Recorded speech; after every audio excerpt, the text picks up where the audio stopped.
तर मान्सून संदर्भातली महत्त्वाची अपडेट. जिल्ह्यात 27 जूनपर्यंत 82.8% पाऊस झाला. नांदगाव खंडेश्वर तालुक्यात सर्वाधिक पाऊस झालेला आहे.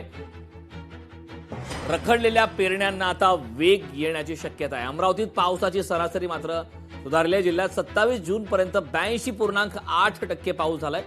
नांदगाव खंडेश्वर तालुक्यात सर्वाधिक पाऊस झालाय. रखडलेल्या पेरण्यांना वेग येण्याची आता शक्यता वर्तवण्यात आलेली आहे. अमरावतीमधली ही आपण दृश्य पाहतोय. खरं तर यंदा जून अखेर आला, मात्र अद्यापही पावसाच्या प्रतीक्षेत शेतकरी आहेत. पिण्याच्या पाण्याचा प्रश्न सुद्धा अनेक ठिकाणी गंभीर झालेला आहे. त्यातच आता अमरावतीमध्ये पावसाची सरासरीही सुधारली आहे.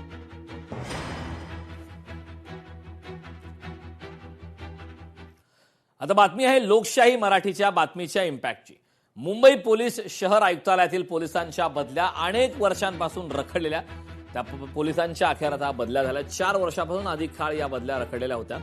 शहर पोलीस दलातील सहाय्यक पोलीस निरीक्षक आणि उपनिरीक्षक यांच्यासह पोलीस अंमलदारांच्या बदल्या 4 वर्षांपेक्षा अधिक काळ रखडल्या होत्या. याची बातमी 2 दिवसांपूर्वी लोकशाही मराठीने दिली होती आणि त्यानंतर आता लोकशाही मराठीच्या बातमीचा इम्पॅक्ट आपण पाहतोय.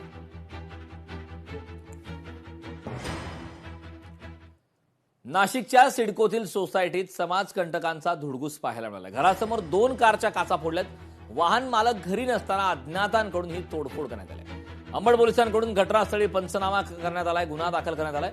तर सीसीटीव्हीच्या मदतीने आता संशयितांचा शोध घेणं सुरू आहे. रात्रीची गस्त वाढून दोषींवरती कठोर कारवाई करण्याची मागणी सुद्धा आता होत आहे.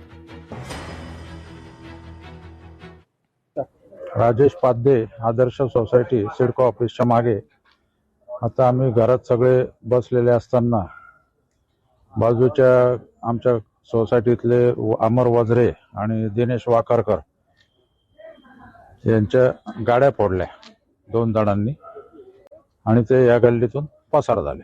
सदर हा आमचा सोसायटीचा परिसर असून इथे आमच्या सर्वांच्या गाड्या पार्क असतात.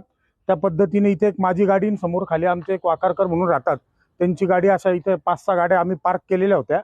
तर आत्ता 8-8:15च्या दरम्यान मध्ये 5 ते 6 जणांचं टोळकं आलं व त्यांनी गाडीची पुढची व मागची दोन्ही काचा फोडून तसंच पुढच्या गाडीच्या पण त्यांनी काचा फोडलेल्या आहे व दहशत पसरवण्याचा त्यांनी प्रयत्न केलेला आहे. शेतकरी किडनी विक्री प्रकरणी आरोपी रवींद्रपाल सिंगला 10 दिवसांची पोलीस कोठडी सुनावण्यात आली. 7 जुलैपर्यंत पोलीस कोठडीत रवानगी करण्यात आली. रवींद्रपाल सिंगने ब्रह्मपुरी न्यायालयात आत्मसमर्पण केलं होतं. या प्रकरणातील दुसरा आरोपी डॉक्टर गोविंद स्वामी मात्र अद्याप फरार आहे. शेतकरी किडनी विक्री प्रकरणी आता महत्वाची वेळ 7 जुलैपर्यंत आता पोलीस कोठडीमध्ये रवानगी करण्यात आली. दुसरा आरोपी डॉक्टर गोविंद स्वामी मात्र अद्याप फरार आहे.